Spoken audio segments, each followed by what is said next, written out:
So you guys had quite a few questions for me, and I'll do my best to answer as many as I can. I've written them all down and kind of ordered them and structured them in a way to make this a little bit more digestible, but we'll see how things go. Thank you so much to everyone who showed support for me reaching 10,000 subscribers. It really does mean a lot, and I'm glad to see so many of you like the idea of forming a guild, and like the name The Guild of the Eternal Flame, and the ideals that it represents. So that's the name that we'll go forward with, but I do want to clarify one thing. The name of the YouTube channel, that's not going to change. It's going to stay Phoenix Knight. That's the name I want to be known by, so new people arriving at the channel will know that, etc. But the overall community built around it, everyone, myself included, all of us together will be known as the Guild of the Eternal Flame. That's what I want to do moving forward. And yes, there will be a guild symbol similar to, what Fairy Tail has. Every guild has its symbol, etc. That I'm working on designing, will hopefully be out later in the summer, etc. And we'll see how things progress with that. Now the Q&A itself, it's going to be broken down into 3 parts for this video. First the personal stuff, then the RWBY related stuff, and then all the stuff about other anime, the stuff around the room, the pictures behind me, others that may be in the room, and all sorts of things like that. So I'll leave the timestamps in the description below in case you guys are only interested in certain parts or other, because this will be a longer video as there's many questions that I would like to answer. All the chemistry related stuff, it's going to be in a separate video, hopefully releasing later today, that will go over the research that I did in university for my master's degree and other university and chemistry related questions that people had. There was enough interest, so I'll gladly make that separate video. But without further ado, let's get into the questions, starting with the more personal stuff. People wanted to know, what is my age? I am 25 years old. People were guessing 24 based on the time I was in university and how long I would have been out of high school, etc. But I ended up having to take an extra year of high school because I didn't get a high enough mark in English my first time around. Got a 67 instead of a 70, which is needed to get into university in Canada. And yeah, thank you, Miss Layfield, but still, things ended up working out in the end.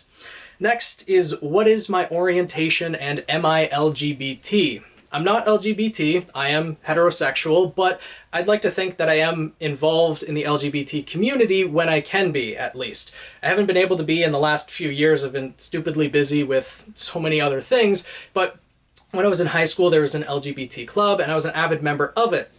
Oddly enough, Miss Layfield, the one who gave me a 67 in English, started the club the year after I got that mark.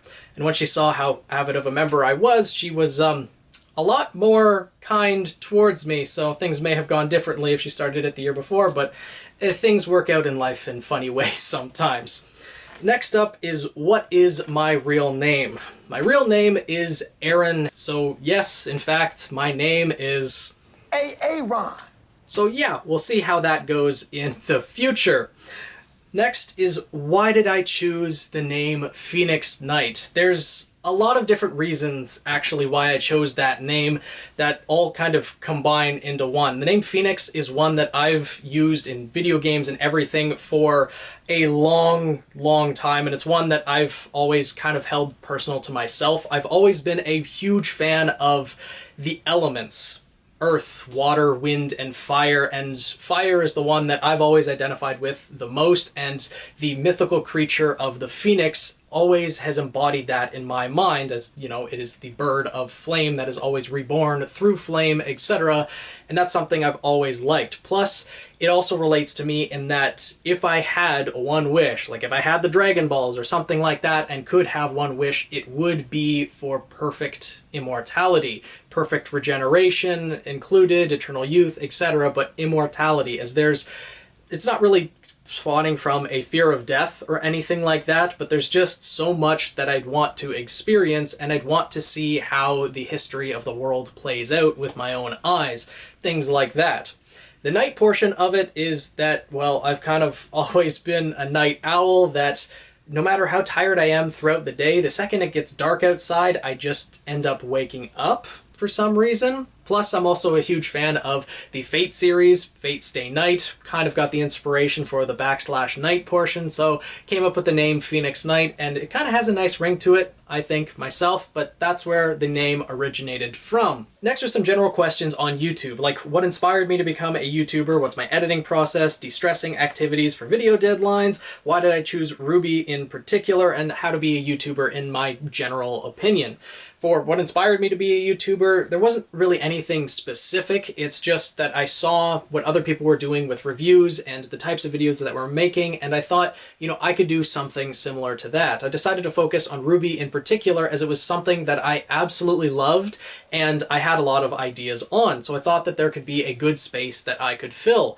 Not to mention, I first decided to become a YouTuber in RWBY Volume 4, and if you guys remember, if you guys were part of the fandom back then, it wasn't exactly the most positive place. It's still, you know, fairly negative in certain areas still, but Volume 4 in particular was not very well received compared to the previous volumes, at least as far as I can remember, and I thought I could try to create a positive space in the RWBY fandom. And I'm so glad to see that, you know, that is starting to come to fruition with this channel.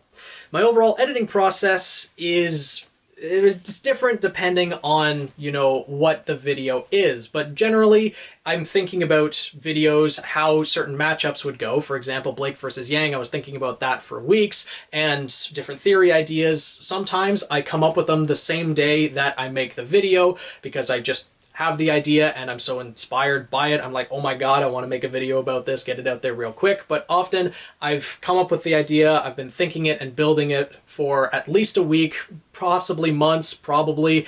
And once I get to the actual filming process, it takes about 3 up to 6 or 7 hours per video.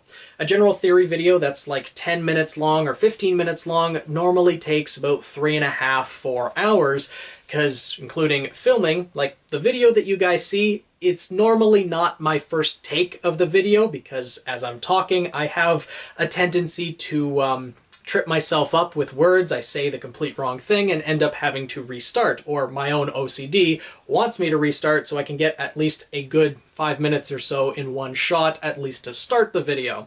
Then after filming, getting to editing, finding all of the images that I put into the videos is often a time-consuming process in and of itself. Then uploading, making sure I've tagged everything properly, etc. Everything normally takes about 4 hours. For the versus videos, like Yang versus Blake, that took about 6 hours. And for the general review videos, the episode releases 11 a.m. my time, and by the time I post the video, you can normally guess how long it would take with that. It normally posts the video by like 5 or 6, so it takes 6 or 7 hours of just straight working on it, analyzing the episode, filming it, putting all the images in place, etc. I take no breaks during that time, so it's quite time-consuming. For de-stressing activities, when it comes to YouTube videos, I haven't really needed any so far because I've made it in such a way where I don't have to stick to a certain timeline. That if, you know, I'm not feeling like making a video, or I'm just very tired one day or something, there isn't as much pressure to put a video out that day. I will instead just take the night, rest up, and then for the next day, you know, have videos to film, or just take that night and say, you know what, I'll come up with theories and think of more ideas for different videos, or structure a video for the next day so that it's, you know, better to film. I still don't script any of my videos because there's actually quite a few videos out there, theory videos, where I start filming it and then I have an idea to add into the theory in the middle of a video. Just talking about it helps me with my thinking process, etc. So I like doing things like that. Now, how to be a YouTuber, in my opinion, that is a very loaded question because every YouTuber is different depending on what topic you decide to cover. But I will say this, if you do decide to become a YouTuber, pick a topic that you want to learn everything about, or as much as you can, because the best YouTubers, in my opinion, are someone who is knowledgeable about whatever it is that they're talking about. Whether it's reviewing a show or something, you should want to learn everything you can about it. For example, when you're doing reaction videos, react to things that you want to learn more about, that you will become invested into that world. Next up, I should stream. Yes, I should, and hopefully I will soon, now that school is over for me, finally. And I have tons of ideas for streams to do, so hopefully I will be able to do that soon. I've had the equipment to do it for over a year now, but, school has just gotten in the way. Do I cosplay? Yes. Yes, I do. And I have done a few cosplays in the past, and this kind of ties into my favorite fairy tale character as well, because I've cosplayed a couple things from fairy tale. My favorite character is Grey Fullbuster, and yes, I have cosplayed him in the past. And yes, I did work out a lot to end up looking like this. I don't exactly look like that now. I need to get back the muscle mass because, again, school has kind of interfered with that. Didn't have as much time to keep up, the shape that I was in. But yeah, I worked out a lot for the reason of cosplay. I've also cosplayed Jackal from Fairy Tail, as well as Corazon from One Piece, though I couldn't find the images for Corazon, but he's probably my favorite character from One Piece. I've also cosplayed Maze Hughes from Fullmetal Alchemist Brotherhood. So yeah, those are the cosplays that I have so far, and I do plan on doing a couple of RWBY cosplays in the future. I eventually want to cosplay Pyrrha and Yang in gender-bent versions, so we'll see how that turns out in the future, if I can actually get those cosplays together. And yes, as I know there probably will be a couple questions on this for the Grey Fullbuster cosplay, I did make the swords myself, though I did buy the overall costume, or at least parts of the costume, to put things together. So yeah, I do cosplay and hope to cosplay more in the future. Is there a way to send me things like fan art, etc.? Currently, Twitter would be the best way to do so, either through direct message or possibly even email me, but I do eventually want to get a P.O. box, probably after the chaos that's going on in the world has settled down, so things can actually be shipped and get to their destination safely. So yes, I do want to get a P.O. box, and I would love to receive fan art. That would be like the best thing that anyone could give me. What's my favorite ice cream flavor? Would anyone blame me if I said Neapolitan ice cream? But no, in reality, it's actually Tiger Stripe ice cream. And though I have a picture of Sienna Khan on the frame, it's not actually because of Sienna Khan. I do like the flavor of black licorice, and unpopular opinions as they are, Tiger Stripe ice cream, I do really like Tiger Stripe ice cream. And yes, I like marshmallows as well, as that was included in the same question also. My favorite things, like books, shows, movies, music, etc. My favorite book series is the Pendragon series. The world that they built in that is just absolutely amazing, and the number of worlds that they built in that is incredible. For shows, I'll get to that later. Most of it's anime, so I'll put that in the next section. For movies, Lord of the Rings, best movies I have ever seen. They are absolutely incredible. Notably, the Lord of the Rings movies, not the Hobbit movies. There are some criticisms I have of the Hobbit movies, but they're good at building that world too. For the music portion, this is an interesting one, because I don't listen to music at all.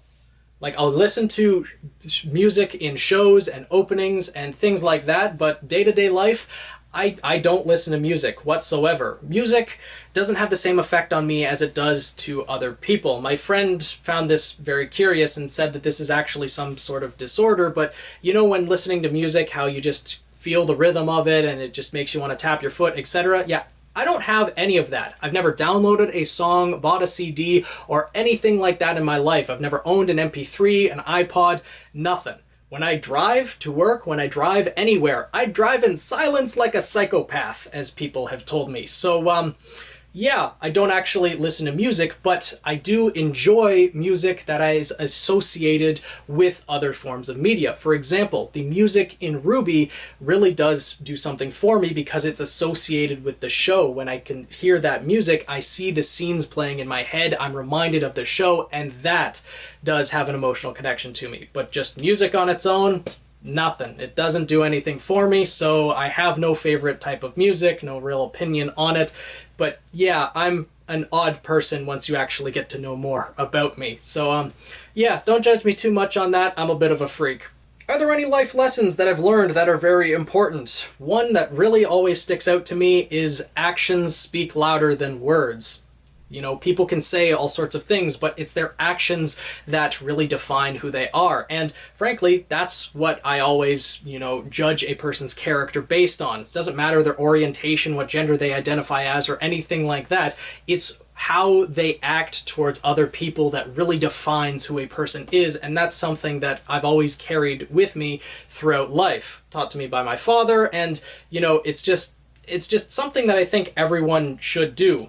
Judge people based on how they act, not what their orientation or any of, like, it doesn't matter what people's orientation is or what they take interest in. It's how they act towards other people, etc. You know, I'm probably preaching to the choir on this one, but still, I should talk about other shows like Pokemon, One Piece, other anime. As much as I would love to, there's so much I want to talk about with RWBY that it's going to be difficult to talk about other shows. But I do have a couple of shows in mind that I do want to talk about, and I'll mention them again when we get to the anime section of the questioning. The last one for the more personal stuff that is starting to branch into the RWBY stuff is, will I help in writing RWBY fanfictions or possibly make videos going over certain other fanfictions in the RWBY universe?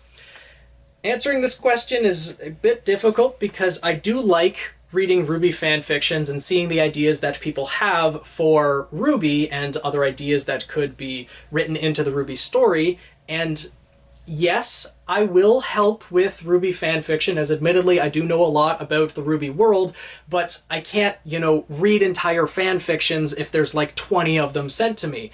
So if you guys have specific questions about certain aspects of the world and fanfictions, everything like that, feel free to message me on Twitter and I will do my best to get to them as soon as I can. I'm very busy when it comes to work and YouTube and everything like that, because I work generally 45 hours a week or so at the full-time job that I have. It's an 8:30 to 5:30 or 6 every day, and when I get home, I want to, you know, eat, take a bath, have proper hygiene, and then film a video. So if you do the math, I wake up at 7, go to work for 8:30, cut back home at 6, I, you know, eat and do other things, and then it's already 7:30, and then 3-4 hours to film a video, sometimes more. That's already 11:30 at night, and then I need to go pass out so I can wake up for work in the morning.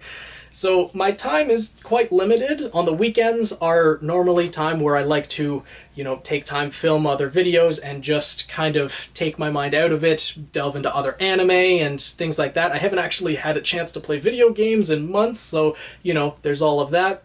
So if people do message me, I do encourage it. I like seeing other people's ideas, but keep in mind, it may take me weeks, possibly even a month or so to get back to you. So it's nothing based on your comment. It's just that my life is incredibly busy, and also because of this, I don't even have much of a social life, etc. So yeah, again, adds into that little freak category.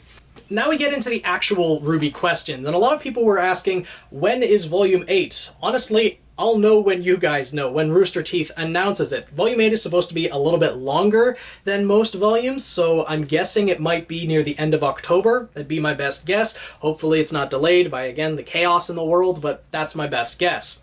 And a lot of people were asking, if I was in the RWBY world, what would my weapon be, my semblance, aura color, the fairy tale I'd be based on, would I be faunus or human, etc. And I do have answers to some of these. If I was in the RWBY world, I would want my semblance to be dust transmutation, if that makes sense. Essentially, I could use my aura to take in the elemental aspects of dust and convert it to a different element. Not increasing its power or anything like that, more of a support style semblance or versatility, but being able to convert elemental aspects into a different aspect. And I would like to call it equivalent exchange, just throwing in that Full Metal Alchemist Brotherhood reference, but that would be the semblance that I would want. The weapon I would want, though, there is only one weapon that has constantly stayed in my mind since I found out about it. Ozpin referred to RWBY's weapon, the Scythe, as one of the most deadly known to man, but the Scythe is not as deadly as the weapon that I have a fixation on. If you've ever played the Prince of Persia game, the Rival Swords, there is a weapon in there that I would choose for mine, the Dagger Tail. That is, in my opinion, the most deadly melee weapon that exists both for, you know, the user as well as any opponents. Because to use this thing, you'd need incredible skill not to end up damaging yourself. So my overall weapon would be a one-handed dagger tail that would be infused with dust, and so that it could work in conjunction with my semblance, so that I could alter the dust that was in it to different elements to suit the situation. As well as I would try to have a full gauntlet up my arm to kind of protect in case of anything lashing out. Plus, I've seen how chain whips, such as Sienna Khan's chain whip, are used in fighting in different YouTube videos and things like that, and you often use your elbow to switch the direction of it quite rapidly, so, you know, that would work quite well. So a full gauntlet on one arm, probably with a metal glove at least on the other arm, so that I could manipulate the chain and whip it around very well without damaging myself. So full greave, kind of like Ike from Fire Emblem, and then the dagger tail from the Prince of Persia game. Aura color would probably be red to associate with the fire aspect of Phoenix Knight, Guild of Eternal Flame, etc. And it would definitely be a faunus, a wolf faunus, with the faunus trait being the ears. No need for a special characteristic or anything like that, special ability granted by it, just straight up wolf faunus. That's something, wolf is my favorite animal that exists in the real world. Of course, mythical animal would be the phoenix, etc. And I don't know what fairy tale I would be based on, but feel free to offer up some ideas based on the weapon semblance and everything that I've suggested. Now, other than designing my own semblance, what semblance would I have in real life if I could pick one of them? Neo's overactive imagination, the versatility of it, the usefulness of it would be fantastic. If I could be a RWBY character, which ones would I be?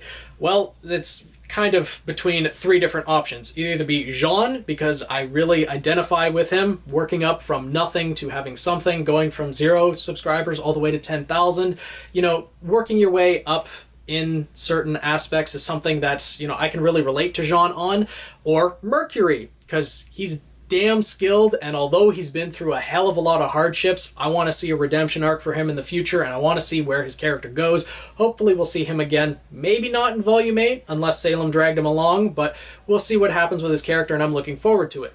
Or Pyrrha, because again, she's just an incredible character, incredibly skilled, and, you know, I would like to have that aspect of it and see exactly what she experienced, to have the skills that she had, especially, like, all of these different types of things. Favorite male and female characters in RWBY. Favorite male character, Roman Torchwick. Favorite female character, Velvet Scarlatina. Do I have any OCs, and am I planning on introducing them to the channel?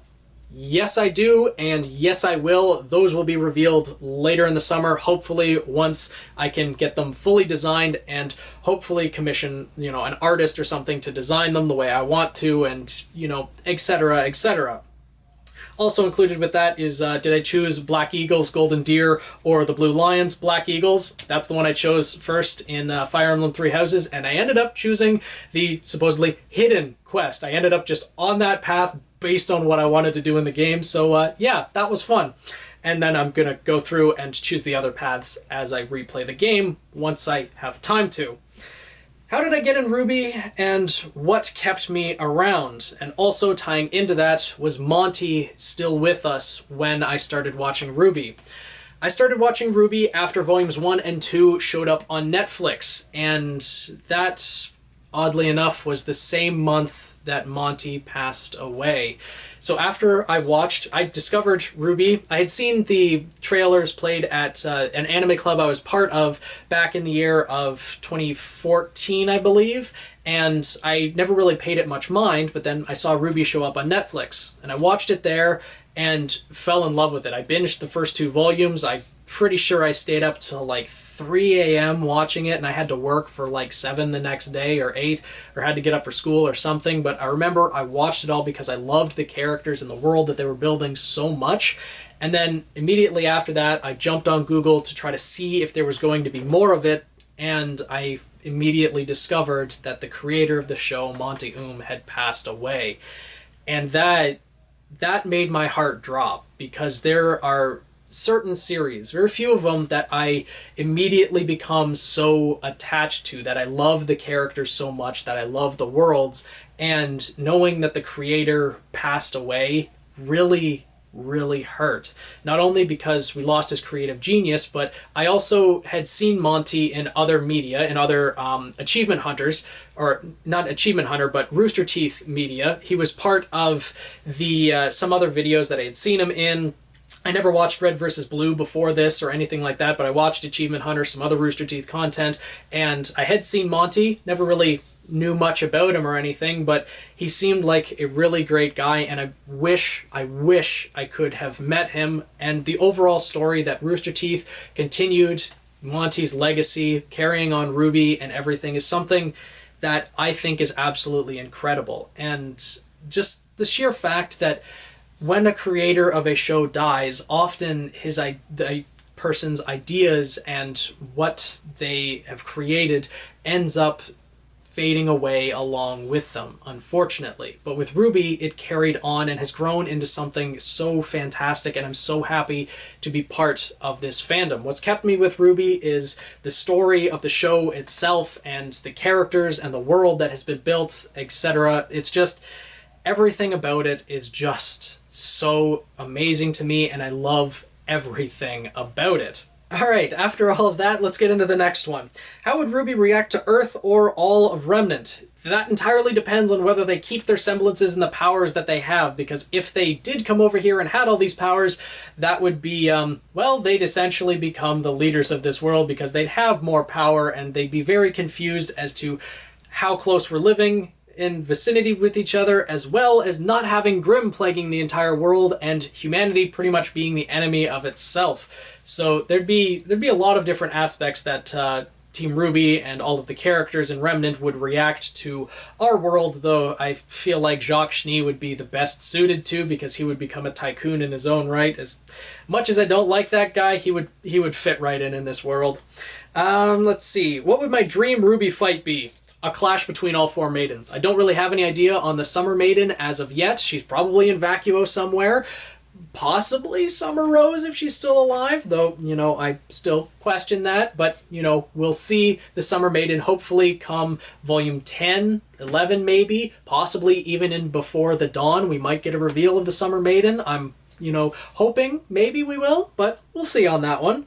What fairy tale would I want to see in RWBY? Alice in Wonderland. I want to see more than just Tweedledee and Tweedledum. I want to see Alice, the Mad Hatter, the Cheshire Cat, you know, all of those included in the RWBY world would be fantastic. Plus, Zwei interacting with the Cheshire Cat. If the Cheshire Cat was an actual animal, that would be fantastic. I want to see things like that happen.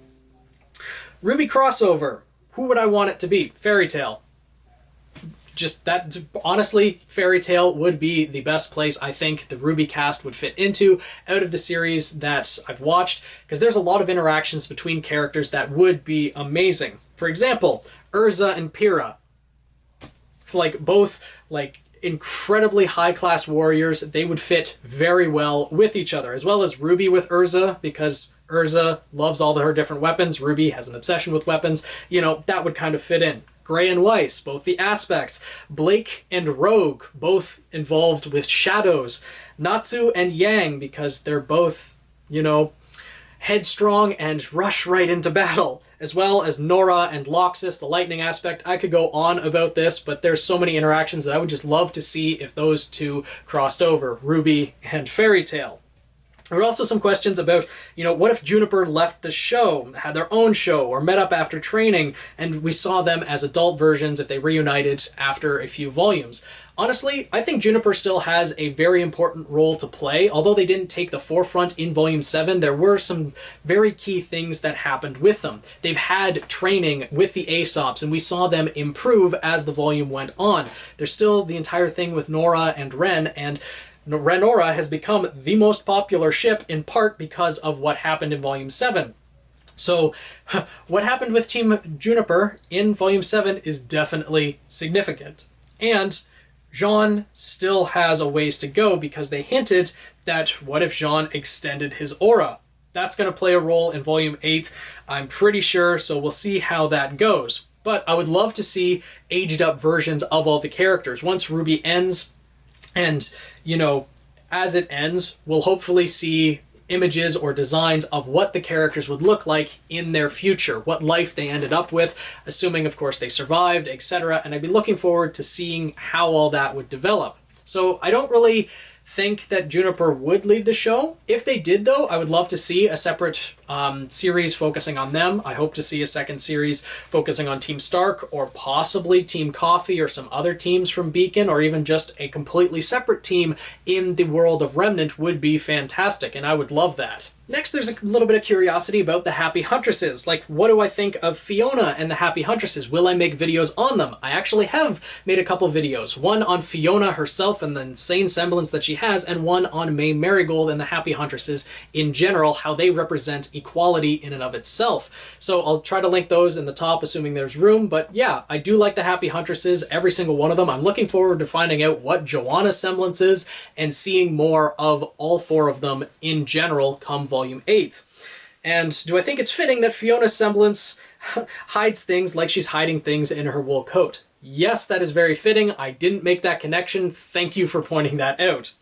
But now it comes to a bunch of favorites from RWBY. First, rank each of the volumes from least favorite to most favorite.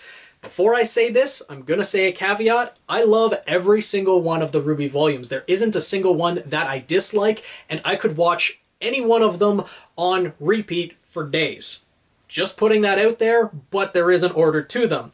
4, 5, and 6 are the lower end, followed by 1, 2, 3 in that order, and Volume 7 is my favorite volume so far. They did a fantastic job with the writing, the animation, the choreography of the fights, etc. Just absolutely beautiful. But even though Volume 4 is my least favorite, I still love it, and I could still watch it on repeat because although it is a travel arc, it's meant to be slower. Like, traveling between kingdoms is just a slower way of doing things. That's probably what's going to happen in Volume 9 when they're traveling from Atlas to Vacuo, and things are happening in the aftermath of whatever's going to happen in Volume 8. So it's probably going to be another slower volume. It's going to be shorter, but still, I will most likely love it all the same. And then we get into some specific favorites, like what is my favorite scene in all of RWBY?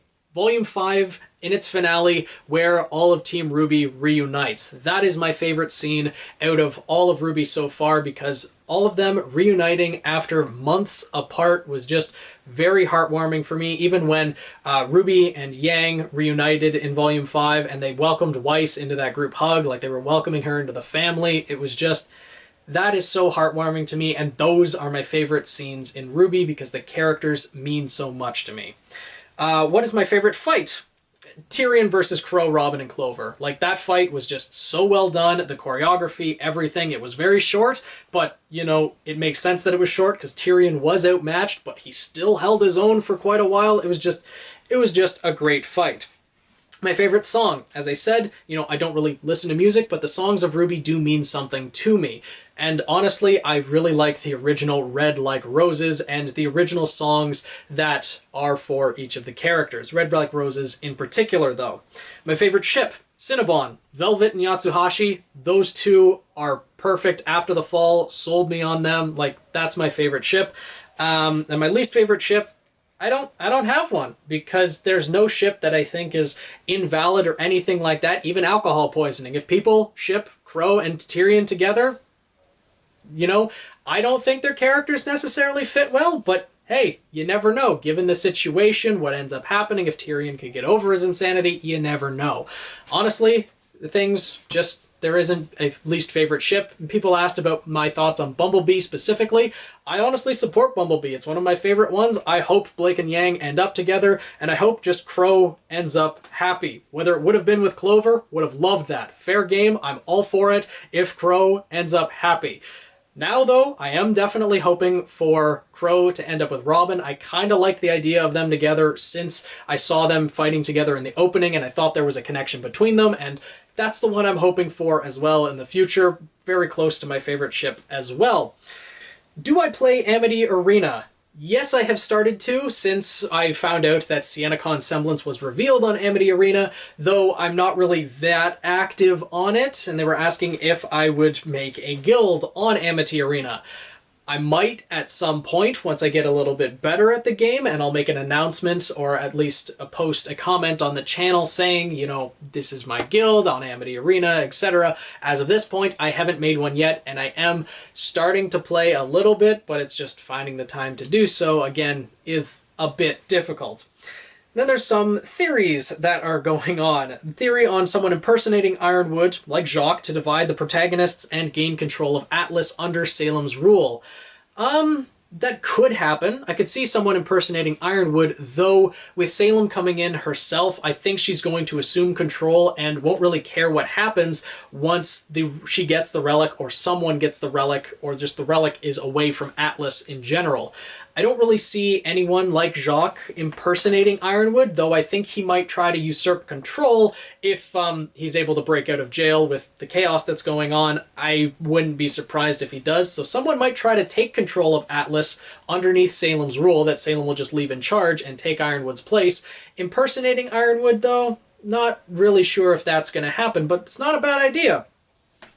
And then there's about the RWBY villains being connected to Batman villains. Never made that connection. It's an interesting idea. I don't know that much about the DC universe and the Batman villains, so could be accurate, could be not. I don't really have the best knowledge on that, but it certainly is an interesting connection. And then there's also a couple theories about Summer is Crow and Raven's half-sister.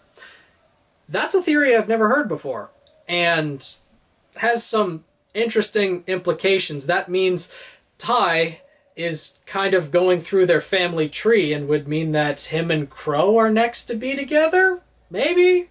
No, that's probably not the case, but I never heard that theory before, and that's an interesting idea. I kind of like the idea of Crow and Summer eventually, you know, having been together at one point, and Crow being Ruby's father, but if she was his half-sister instead of that, interesting idea. There's also one about Nora and Neo being sisters, and that's one I hadn't heard of either, which is also another interesting one. We don't know exactly where Nora came from, how she ended up in the Wren's village, but considering Brunswick Farms is where we think Neo is kind of from, or at least I think Neo and Roman are kind of from, Nora could have possibly run from there, though I don't really think that a little kid would make it from one side of Anima all the way to the other on her own. Maybe she was kidnapped at some point, because we do know slavery exists in Remnant, and we do have a redheaded kid in Brunswick Farms, which could have been Roman Torchwick. So I'd kind of think that maybe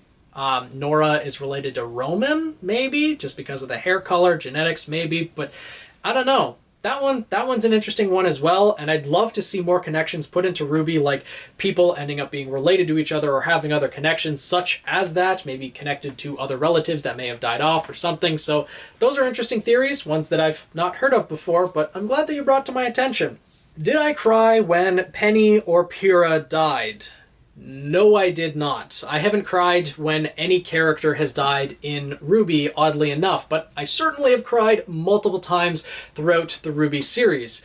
It's not the deaths itself that makes me cry, though the closest I have come is when Clover died, because that one really hurt, mainly because of Crow's reaction, and the way in which it all happened was just really heartfelt. But the things that make me cry in RWBY is being reminded of a person's death. For example, seeing the statue of Pyrrha in Volume 6, tears streaming down my face, or when happy things happen in RWBY, I cry tears of happiness. Penny's return in Volume 7, for example. The reunion of Team RWBY at the end of Volume 5. Weiss being welcomed into the embrace of Ruby and Yang when they were reunited in Volume 5.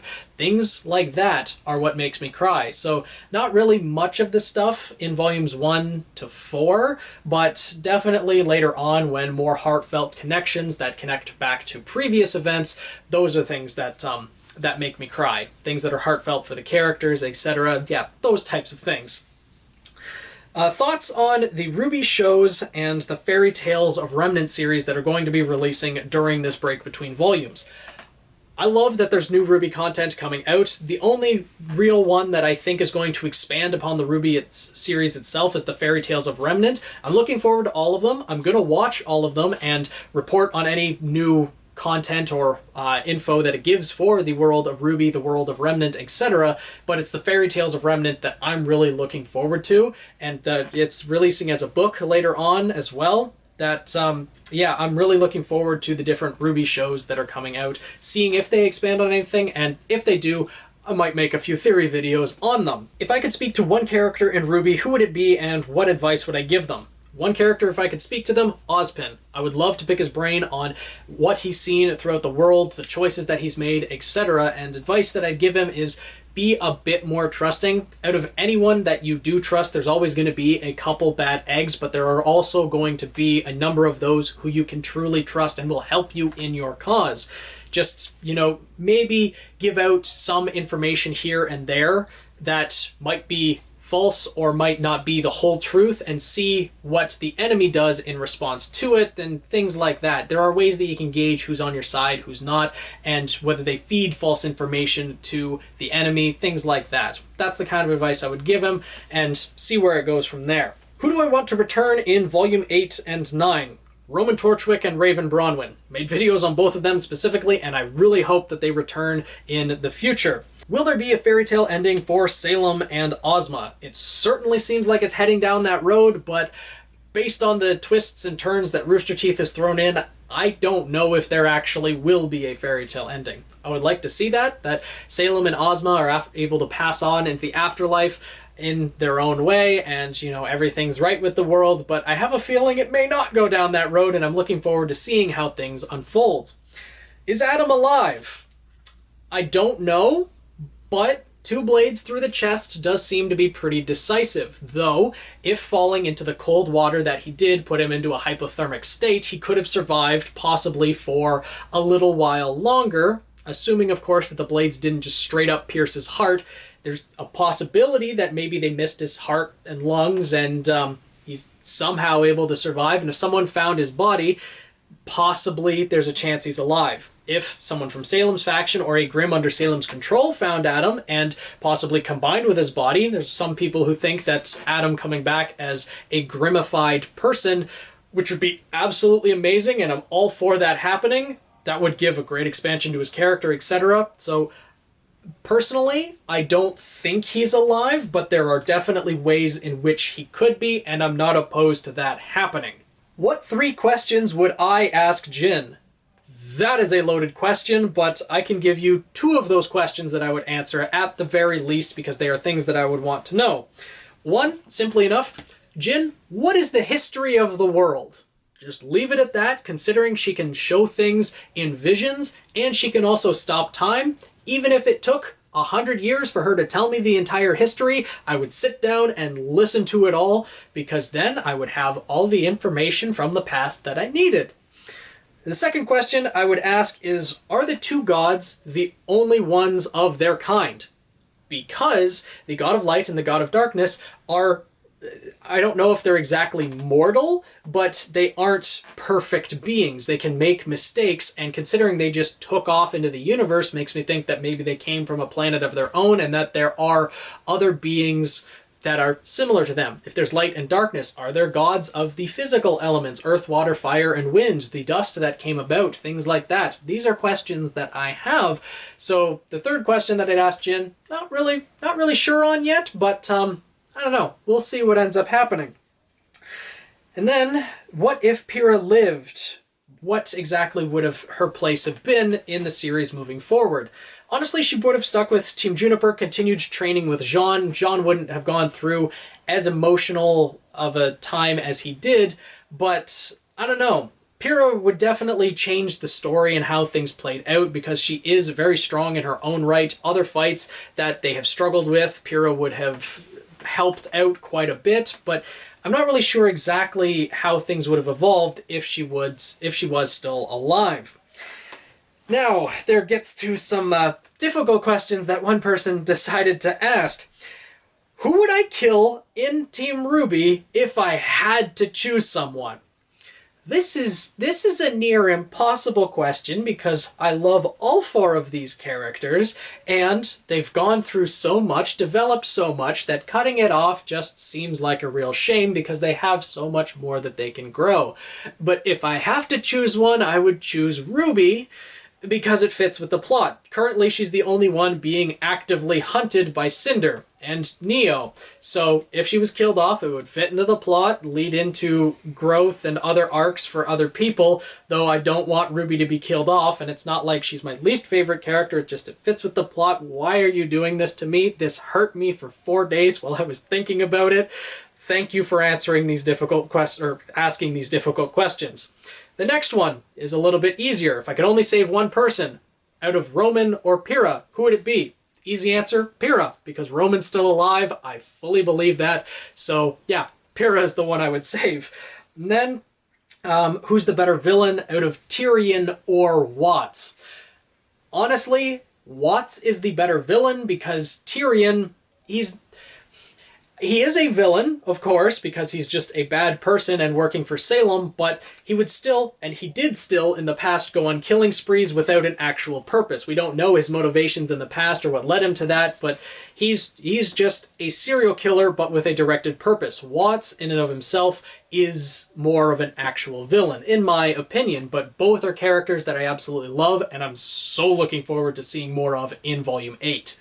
Would I ever create my own version of RWBY? No, I don't think I would. I love the story of RWBY itself, and I don't really see myself wanting to change anything that's happened in it, but I would create an alternate story of things that have happened in the past of RWBY, adding to the story, building upon what has already taken place, or possibly in the future after the world of RWBY has ended, or even creating a team or something and going over their adventures in the current timeline, but just has no interference with what is going on with Team RWBY and their actual things. I like the story as it is, and I just personally don't want to change it. What if there was a live action of RWBY? Who would I want to be the live cast, etc.? I honestly don't know enough about live action actors and everything to know who I would want to be in the live action of RWBY. I'm fine with it just staying an animated series. I can get immersed in the world just fine, etc. So I don't really have much of an opinion on that, unfortunately. Getting into the real questions though, who's my RWBY waifu? Velvet Scarlatina. I love her to death. She's adorable. She's a bunny girl and an absolute badass with her photographic memory and able to mimic any person's weapons and fighting styles with her Anissa Dora and in conjunction with her semblance. I love her to death and she's amazing. Have I met any of the RWBY cast? I haven't met anyone that voice acts for RWBY or has worked on RWBY or even works at Rooster Teeth. I live up in Ontario, Canada, and especially currently with the world going on, you know, I can't really get through the border all that easily, but I haven't been able to get down to the States to meet anyone due to cost and things like that. I was hoping to meet a couple of the voice actors this year at Anime North, that's held in Toronto, Ontario, as, well, a couple of them are coming this year. But with the world and the state that it's in, it looks like conventions may be canceled. Currently it's going ahead, but I have no idea if that will stay that way. Similarly, I was possibly hoping to go to RTX this year, but with the state of the world, I don't know if that's going to be feasible, if I'm going to be able to get through the border, or if RTX will still be going on, etc. So not exactly sure. The rest of the questions pertaining to anime I'll answer while I'm giving a tour around the room and I'm talking about different series and things like that, so that'll work quite well. So we'll get on with that, and just a fair warning, I'm not a hoarder. I just have one room to my name and all of my stuff is in it, and I tend to have a lot of stuff that I've accumulated over the past decade or so, so, you know, don't judge me too much on that, but with that being said, let's get into the overall tour.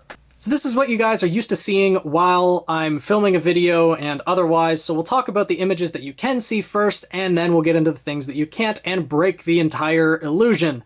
So let's get into it.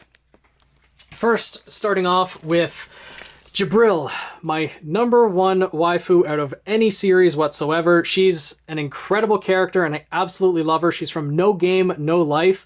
Definitely check out the series if you want to. There are couple things that the general public may not like too much about the series, such as fan service involving an 11-year-old girl, but if you can get past that, the series and the world that it's built, the characters that are in it are incredible, and I highly recommend it.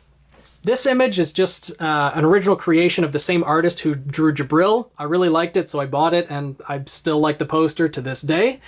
We also have the Hylian Shield. I bought this at a convention that someone was selling their wood burning at, and it was a good buy, 40 bucks Canadian. It's definitely worth it. We also have one other Legend of Zelda poster here from Legend of Zelda Skyward Sword, a game that I absolutely love and surprisingly a lot of people dislike, but still, we have Girahim, Zelda, Link, and the Spirit of the Sword Fi, however it's pronounced. Favorite Legend of Zelda games, though, it's not Skyward Sword, it's Twilight Princess, The Wind Waker, and the Minish Cap. Love those three games. Breath of the Wild is up there, but not exactly one of my favorites. Though I absolutely love the game, and I'm looking forward to Breath of the Wild 2. Then we also have Arturia from the Fate series, who has been in multiple Fate series herself, and I've seen most of them. She's not my favorite saber, though. I'm particularly like Mordred and Okita, but still my favorite part of the Fate series has to be Iskandar from Fate Zero, because he's just an amazing character. We also have Aang from Avatar: The Last Airbender. If you haven't seen this show, watch it. It's just fantastic. American animation as well, and it's one of the best series I think to ever come out of America, period. It's just so good. We also have the humanized versions of the evolutions from Pokemon. We've got Eevee in the center with Umbreon, Espeon, Vaporeon, Flareon, Sylveon, Jolteon, Glaceon, and Leafeon. So if any evolutions are added to the series, this will be a bit out of date, but it's still an image that is absolutely adorable and I really do love. We also have Roronoa Zoro from One Piece. Of course, you might recognize this little lady as Ruby Rose from the RWBY series. We also have Merlin from the Fate series as well. And at the bottom here, the first image that you guys don't normally see, or I guess Aang and Merlin counted as well, but this is a Shizu Ishtar from the Yu-Gi-Oh series. I just love the artwork and design that this artist depicts for her, and I love her character in Yu-Gi-Oh! Especially adding in the god cards that are next to her in this image. It's all around fantastic. Moving up to the top, though, we have the legendary dogs with Entei, Suicune, and Raikou, as well as this pretty nice blade that I found at a convention. I was told that it was Alucard's sword from Hellsing, but I have not watched Hellsing. I know I should, but I cannot confirm where this sword is from. So if you guys know, let me know in the comments below. We also have a Wind Waker poster here from Legend of Zelda: The Wind Waker. We have Katakuri, there we go, Katakuri from One Piece, as well as Aokiji from One Piece. Here is a picture that was stitched for me by my mother, and I really love the design. It's an incredible piece of art. We also have the leaders of the three teams in Pokemon Go. Pokemon Go was honestly probably the best summer of my life when that game released, and it was just a lot of fun, and this is a badass image of all the three leaders. Also, Lelouch Lamperouge from Code Geass. If you haven't watched Code Geass, definitely watch it, because it's such a good series. On the door, we have a few things that are hanging. A reverse hollow mask of Ichigo's from Bleach, which the Bleach anime is now coming back, so, definitely watch that if you haven't. There's a lot of filler. Some of it's good, some of it maybe not so much, but still, give it a watch if you can handle the 300 plus episodes. We also have the Millennium Ring from Yu-Gi-Oh! And a Silk Fairy Tale banner. And I hope to get one of these made for the guild symbol, for the Guild of the Eternal Flame, once I can figure out the overall design. But before we go left, we will go over to the right and go over some of the figures. Admittedly, this does look like a shelf that is full of figures of waifus, but still, going through them all, there's of course Grey Fullbuster from Fairy Tail. He's a waifu of many people, but I still love his character. We have Tamamo no Mae, Summer Edition, Shuvi from No Game No Life Zero, Atalanta from Fate Apocrypha, another Tamamo no Mae from Fate Grand Order, and Fate Extella. We have Hinata, of course, from Naruto. We also have Dark Magician Girl there. as well as the main character from Guilty Crown, if I can get her in there. Can't really, but I'll put an image of her on screen. We also have another Dark Magician Girl figure here. We have another figure of Jabril, another character from No Game No Life, Skathic from Fate Grand Order. Moving up, we have Santa Alter, or Santa Arturia from Fate Grand Order as well. Lord Boros from One Punch Man. Monster Musume, yes, I'm a degenerate. I love this series. It's amazing. We also have Madoka from Madoka Magica, Deku from My Hero Academia, Luffy from One Piece. This is also Jack the Ripper from Fate Grand Order. She appears as a child because of her lore, that she's an accumulation of all the abandoned children in London. I don't know why she appears as a stripper. If someone can answer that question, feel free to in the comments below, but yeah, the inspiration behind her character, I absolutely love it. We also have some more at the top here with an image of Usopp in the back there from One Piece, but Katakuri, I forget her name from Day Day Live, but it's been a while since I've watched that series. I need to rewatch it. We also have Attila from Fate Grand Order as well as another character from One Piece. Her name escapes me at the moment, but yeah, a lot of characters from One Piece and Fate that I have around here. Okay, now getting into other things, we have Nico Robin picture up there, as well as a whole bunch of anime stuff here from various different series. Lighting's not great, but Deku, My Hero Academia, Goku from Dragon Ball Z, All Might, My Hero Academia, Naruto from Naruto, Shadow from the Sonic series. A lot of this I obtained because I had a monthly subscription box. That's actually where I get a lot of the anime t-shirts from. So a lot of these other little things, that's where I've gotten them from. Other characters from One Piece, and then Homura from Madoka Magica in her devil form. Watch Madoka Magica. It's a really, really good series. But now we get into all of the different anime that I have acquired over, you know, a long period of time. So my top 5 anime would be Fairy Tail, Full Metal Alchemist Brotherhood, One Piece, all of it's that's been released on DVD so far, Seven Deadly Sins, and No Game No Life. Those would be my top 5. But beyond that, there are a few others that I want to draw people's attention to. The first being Strike Witches. It is one of my absolute favorite series that has been out there so far and means so much to me, like pretty much as RWBY does to me. The characters and the world that has been built in this one is just, it's so amazing. Admittedly though, it did have, well, it has been marketed as, you know, a fan servicey anime, but the world that they built became more of the focus on it as the series continued. So if you want to give it a shot, I highly recommend it. It's got a season 3 coming out this year, and it's probably the prequel or the sequel that I'm looking forward to coming out most. But yeah, there's still that one. Then of course, Marching Awakens Romance.